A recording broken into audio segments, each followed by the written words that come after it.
You should be calibrating your espresso grinder definitely every single morning. If you're in a cafe setting, you should be calibrating it, dialing in everything before you open. But as the day goes on, there's going to be certain variables that change.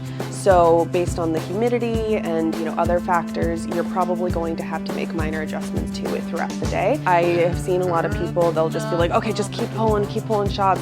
That's not really good. You want to make sure that you're serving your customers, consistent drinks and good tasting drinks. And so I would definitely recommend once in the morning and once around midday, maybe around noon.